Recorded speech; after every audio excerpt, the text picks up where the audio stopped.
Masyarakat mengeluhkan debu PLTU batubara telah mengotori lingkungan mereka. Debu PLTU batubara telah menjadikan masyarakat pengidap penyakit. Protes terhadap pengelolaan fly ash dan bottom ash atau FABA berulang kali meletup di berbagai tempat. Upaya penyelesaian dianggap tak berpihak pada penyelamatan lingkungan dan kesehatan masyarakat. Masalah belum usai. Presiden Jokowi malah menghapus limbah batubara dari kategori limbah bahan berbahaya dan beracun atau B3. Hal ini tertuang dalam peraturan ini.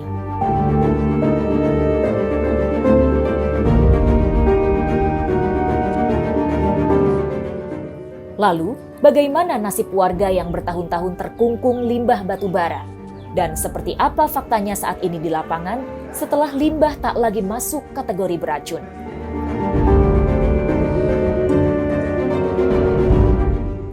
Tempo menelusuri faktanya.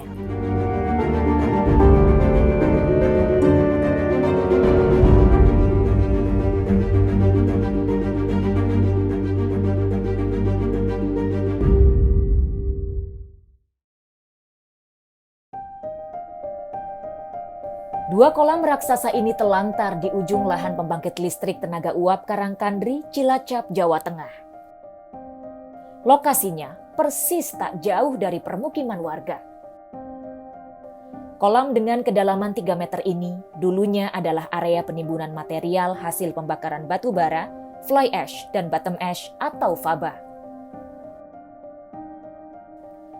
Sadinem, 55 tahun, merupakan salah satu korban dampak limbah batubara. Menurut dia, hingga kini debu tumpukan FABA acap kali berkunjung ke permukiman saat angin berembus kencang di musim kemarau. Saat masih digunakannya kolam yang tak jauh dari rumahnya ini, berdampak pada pencemaran lingkungan. Kini, walaupun sudah tidak digunakan lagi, kolam penimbunan ini masih menjadi ancaman warga. Bu, nah ini kalau lokasi yang dekat dengan pembuangan yang lama itu juga terkena abrasi, itu bisa diceritakan, Bu? Iya, ini apa? Abrasi ini kan ya sebetulnya kalau nggak salah ini ya, kalau saya pernah dengar itu kan ya karena bukan hanya dari faktor alam sih, dari tangan-tangan manusia juga kalau menurut saya ya.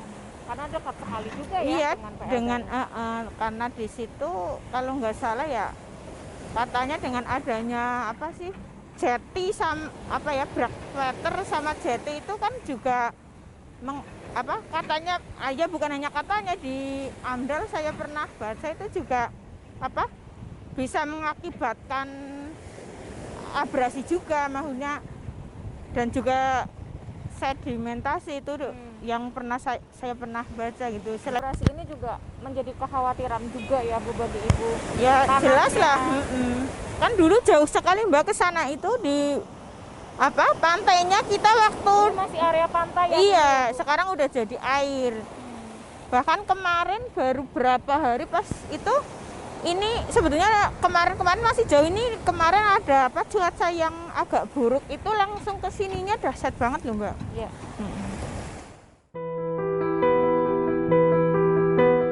Tak hanya kerusakan lingkungan, dampak lainnya adalah gangguan kesehatan yang dialami warga. Salah satunya dialami Dava, cucu Sadinem ini.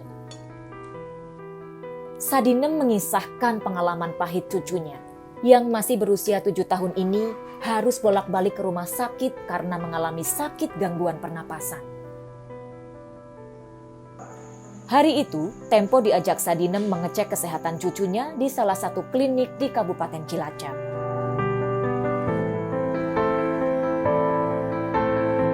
Cucu saya bernama Muhammad Dava Nafal, panggilannya Dava. Dia sejak 6 bulan itu udah mulai sakit parah karena sejak 6 bulan itu dia langsung diopnam lah di rumah sakit Fatimah waktu itu. Kata dokter ya ada gangguan dari paru-parunya gitu. Nah sejak itu kesininya sampai 4 tahunan lah. Itu 4 tahun, 5 tahun lah kurang lebihnya itu ya sering bolak-balik makanya bahkan di umur sekitar 1 tahun, 2 tahun, 3 tahun itu sebulan 1 sampai 2 kali itu harus check up ke dokter. Waktu itu kita seringnya ke dokter Taufik gitu. Menurut dokter, apa kondisi yang diderita oleh Dava saat itu? Ya dia katanya emang punya riwayat asma. Nah jadi karena asma itu kalau dia kena asap atau kena debu dia cepet kambuh kayak gitu loh. Kalau asap juga iya, kalau debu apalagi kayak gitu loh. Menurut dokter juga seringnya sih, kalau bukan hanya cucu saya dengar dari teman-teman tetangga yang lain juga, kalau anaknya sakit biasanya langsung ini pasti deket PLTU kayak gitu. Seringnya kayak gitu sih. Protes terhadap keberadaan area penimbunan faba di PLTU Cilacap muncul sekitar 2018. Reaksi penolakan datang dari warga Dusun Winong, Desa Selarang, Kecamatan Kesugihan, Cilacap. Tak hanya di Cilacap, penolakan juga terjadi di berbagai daerah.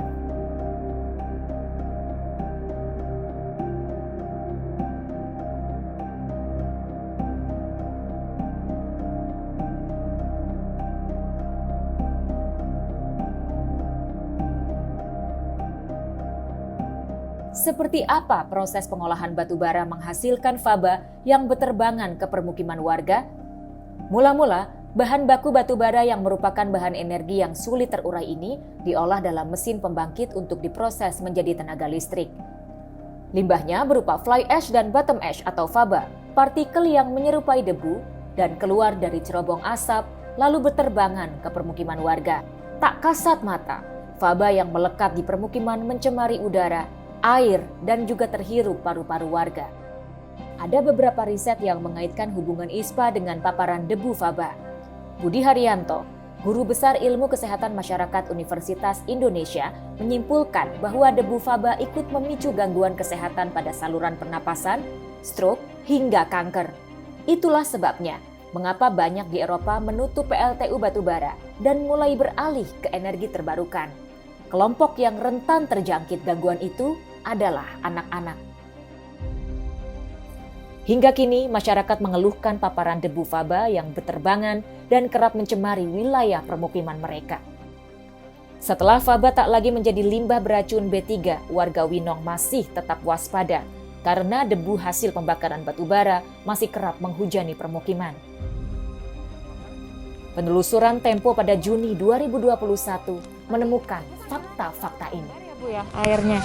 Hambarnya kayak gimana, seperti apa itu, dan itu hambar sejak kapan? Udah lama sih, hampir setengah tahunan. Kemarin ini ada hujan enak lagi, udah nggak hambar lagi, tapi kadang-kadang masih kayak ada rasa-rasa gimana lah, nggak seperti dulu. Kalau debunya boleh ceritain Bu dulu pas limbahnya masih dibuang ke sini. Sampai sekarang kondisi debunya di rumah itu gimana? Debunya ya kadang-kadang suka nempel di daunan, di atap rumah suka jatuh. Orang saya rumahnya masih belum di ternit sih. Kadang-kadang ya ke lantai-lantai. Ini rumahnya. Coba yang Boleh ditunjukin Bu, apa debunya Bu? Yang sekarang sampai ya seperti habis disapu ya hilang. itu. Mungkin di bagian yang nggak ada ternitnya Bu, Ya, dilihat. kadang-kadang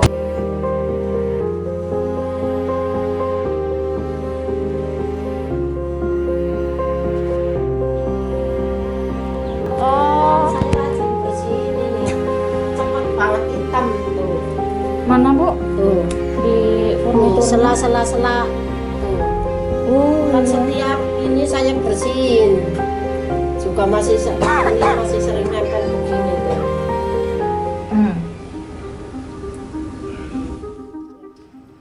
Warga Winong berulang kali melaporkan pencemaran faba ke manajemen PLTU Cilacap.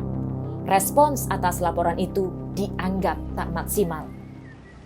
Kita nggak mau kalau faba sampai dibuang di dekat lingkungan kita lagi lah. Apalagi ya kekhawatiran saya dan kawan-kawan forum itu dengan adanya undang-undang yang mengeluarkan faba dari kategori limbah B3 itu kan sangat ya tetap itu sangat mengkhawatirkan lah. Kita nggak bisa terima kalau itu dikeluarkan, karena itu kan sangat mengganggu ya kenyamanan dan kesehatan warga gitu loh, terutama anak-anak itu yang memang kondisinya, apalagi ditambah sekarang COVID itu kan dampaknya akhirnya takutnya macam-macam gitu. Warga merasa tidak nyaman gitu. Kegaduhan yang tak reda di Dusun Winong menyita perhatian negara. Pemerintah Kabupaten Cilacap ikut turun tangan dan menyelesaikan masalah itu. Jadi awalnya memang masyarakat melakukan protes, berkali-kali membuat surat ke Pak Bupati dan bahkan istilahnya demo lah di depan PLTU. Nah, kita memfasilitasi Dinas Lingkungan Hidup melalui proses pertemuan yang berkali-kali, termasuk masyarakat bertemu langsung juga dengan Pak Bupati, ditemui, dan dari hasil pertemuan itu ada poin-poin ya, masyarakat tuntutannya apa saja, dan alhamdulillah tuntutan masyarakat yang ada di dalam pertemuan itu semua bisa dilaksanakan secara optimal oleh pihak-pihak yang terkait. Misalnya masalah tadi masalah pemasangan paranet, pemasangan dum itu bisa terselesaikan, kemudian pengosongan juga bisa, kemudian yang lain juga termasuk pengobatan gratis yang sudah dilaksanakan secara rutin. Tapi ini karena COVID 1 tahun lebih belakang ini tidak dilaksanakan, termasuk juga ada bantuan air, pemasangan air PDAM bagi masyarakat yang terkena dampak, kemudian juga mungkin bantuan-bantuan kepada lembaga-lembaga swadaya yang ada di desa, baik itu pemberdayaan ekonomi misalnya udang. Ini sekarang lagi disusun juga untuk peternakan dan lain sebagainya, termasuk TPQ dan sebagainya, sehingga apa yang menjadi tuntutannya hampir semua bisa tercapai. Ya, mudah-mudahan ini akan bertahan terus dan pengelolaan lingkungan di S2P akan semakin baik juga, itu harapan kami, sehingga pencemaran yang terjadi baik udara, air, bagi masyarakat di sekitar Ring 1 ini bisa teratasi. Menjauh dari Cilacap, kegaduhan serupa juga muncul di PLTU Tanjung Jati B, Jepara, Jawa Tengah. Mencium bau tak sedap di area lahan pertaniannya jadi kegiatan rutin Sriana dan petani lainnya di Desa Bondo, Jepara, Jawa Tengah. Mual sekali, bau banget. Tadi ada angin, ketika ada angin lewat dan harumnya semerbak sekali. Ini rasanya sangat mual sekali. Ini soalnya sudah sangat dekat ya Bu ya. Ibu gimana Bu tiap hari kayak gini? Saya aja ini sedikit banget mual banget. Mual ini cengel gendok-gendok terus sesek Pusing banget, Bu. sesek banget batuk. Ya emang bau banget ya Bu ya. Keadaan ini begitu mengganggu para petani. Bau menyengat ini dirasakan para petani akibat limbah cair buangan dari PLTU Tanjung Jati B. Ibu Sriana dan juga Bapak Ibu petani lain di desa ini adalah contoh warga yang hidup berdampingan langsung dengan limbah buangan yang dihasilkan oleh PLTU Tanjung Jati. Setiap hari mereka merasakan pernapasan yang terganggu dan bau tidak sedap saat mereka bekerja di sawah mereka. Kita belum bisa memastikan dan mengkonfirmasi apakah mereka ada gangguan kesehatan dan juga risiko-risiko berbahaya lainnya karena setiap hari bekerja di dekat limbah buangan. Namun yang pasti setiap hari mereka merasakan bau tidak sedap saat mereka bekerja, dan limbah tersebut langsung berdampingan dengan sawah dan juga perairan yang ada di sekitar sini. Bau amis, bau amis pokoknya kayak bau piye ameng-ameng niku lho. Sampai mual. Cengel gendok-gendok terus meripat niku peteng terus niku ngaso tembubuk. Istirahat tilem kedap. Menangi pas bocor. Ndek tahun pinten nggih? 9 pinten nggih. Nek niki mulai kan 9 papat. Nggih. Terus bocor niku tahun pinten kula mboten emot. Nggih. 16 niku menawi nggih. Niku pancen mriki angsal ganti rugi per kotake pinten ngoten. Niku sak dhuweret niki nggih. Mbah niku mriki nggih tanaman padi ya. Lombok nggih terong, nggih jagung niku panci kuwobong banget. Apa kenging napa? Nggih menawi nggih. Kan banget panase kira. Banget panase. Aku saking panas. Nggih. Terus dipriksa temenanan niku nu diparingi ganti rugi. Perkotake pinten kula mboten angsal. Kula niku Lombok. Kalih terong niki nggih mriki. Setelah faba tak lagi masuk kategori limbah B3, pihak PLTU Tanjung Jati Jepara mengklaim pengelolaan limbah sudah ramah lingkungan. PLTU Tanjung Jati B membuat terobosan dengan mengolah faba menjadi batako dan paving block untuk dimanfaatkan sebagai bahan bangunan.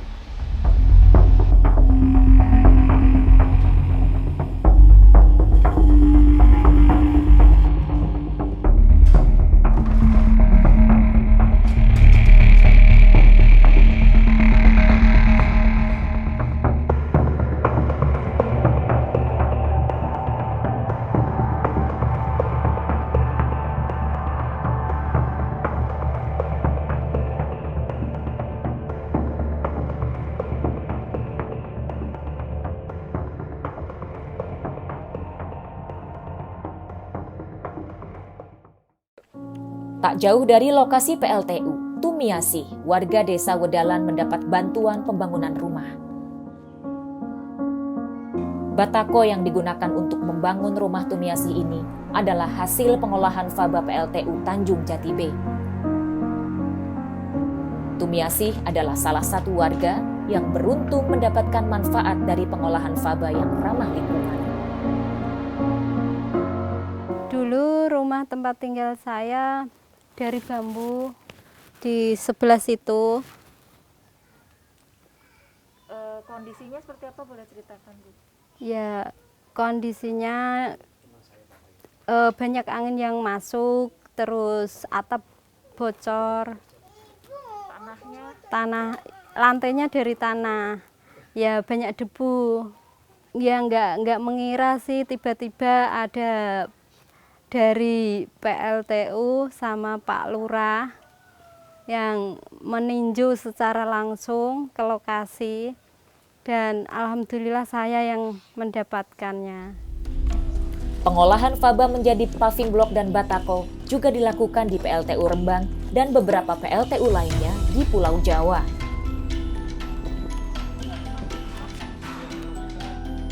Pembuatan paving block dan batako ini adalah salah satu upaya pengolahan faba agar bisa dimanfaatkan setelah tak lagi masuk ke dalam kategori limbah B3.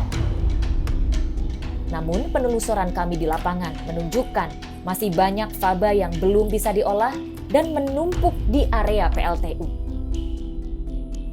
Keadaan ini rawan menjadi masalah untuk lingkungan sekitar PLTU jika faba terbawa angin ke permukiman. Boleh ceritakan ini kawasan apa, Pak? Ini adalah landfill tempat penimbunan material fly ash dan bottom ash yang itu dimana belum termanfaatkan sama pemanfaat dari itu. Ya. Jadi Saya boleh diajak jalan ke sana, Pak? ya silakan. Ya. Ini jadi kan tadi saya lihat ada beberapa zona gitu ya. Ya. Dan tadi di zona yang satu itu udah penuh. Nah ini kalau zona-zona yang belum penuh ini lagi proses apa? Ini ya, nanti kan tuh landfill 1 itu memang itu sudah hampir penuh, dan ini untuk landfill 2 ini tepat sebagai penimbunan dari fly ash bottom ash itu. Jadi kita memang ada 2 landfill di sini, ada landfill 1 sama landfill 2. Nah, landfill 2 itu ini dia ada 4 zona 1, zona 2, zona 4. Dan ini kan kita di sini kita ditimbun karena ya memang belum termanfaatkan agar operasional tetap berjalan seperti itu. Ya. Kenapa kan ini kan berarti proses tadi ada yang masukin ke karung begitu ya untuk faba begitu Ya. yang akan diolah menjadi batako gitu Ya. produk yang tadi di sana. Kenapa ini kan banyak banget, Pak, limbahnya gitu. Kenapa masih belum banyak yang terolah gitu? Nah, itu memang gini, Mbak, kita yang termanfaatkan dari faba itu kan yang dari paving batako itu kan memang kita belum secara maksimal karena proses distribusi juga kita kan agak belum betul mengenal seperti itu, dan kita coba untuk mengenalkan masyarakat seperti itu untuk di-CSR-kan semuanya, dan CSR pun semua dari masyarakat sini sudah ada semuanya, tapi masih tetap produksi kita tetap masih banyak gitu loh. Artinya ada ketidaksiapan dalam hal apa nih Pak? Semua sudah siap sih Mbak untuk pemanfaatan itu. Status faba sebagai limbah B3 berubah sejak Presiden Joko Widodo menekan peraturan ini. Aturan ini mengeluarkan faba PLTU dalam daftar limbah B3 dari sumber spesifik. Salah satu dasar pertimbangannya adalah kajian Kementerian Lingkungan Hidup dan Kehutanan terhadap sejumlah PLTU pada 2020. Menurut studi itu, faba yang dihasilkan dari pembakaran di atas 600 derajat Celcius tidak bisa dikategorikan limbah B3 lantaran memenuhi parameter baku mutu. Hasil uji toksikologi juga mengatakan faba berada dalam ambang batas aman.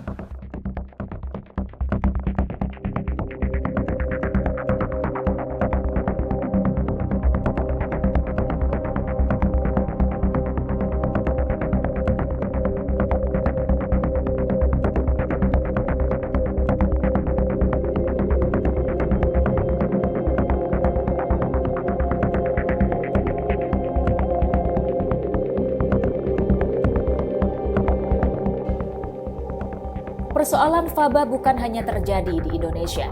Di negara-negara Asia lainnya yang punya dilema sama soal batubara juga punya masalah. Di Malaysia misalnya, pemerintah negara ini menargetkan dan berjanji akan mengurangi intensitas emisi akibat industri batubara setidaknya 35% pada tahun 2030. Namun faktanya, Malaysia tetap terikat pada batubara untuk produksi listriknya. Bahkan, permintaan batubara terus diimpor dan meningkat setiap tahun. Pada tahun 2015, Malaysia mengkonsumsi 27,6 juta metrik ton batubara. Sedangkan pada tahun 2020, jumlahnya 2 kali lipat menjadi 42,9 juta per metrik ton. Kembali ke Indonesia, setelah faba tak lagi masuk kategori limbah beracun, bukan berarti masalah usai. Banyak warga di sekitar PLTU yang kini khawatir bahaya faba yang hingga kini masih terus dirasakan. Perlu ada pengawasan ketat sehingga warga tak lagi was-was. Harapan saya ya tetap kayak seperti sebelum ada PLTU kayak gitu.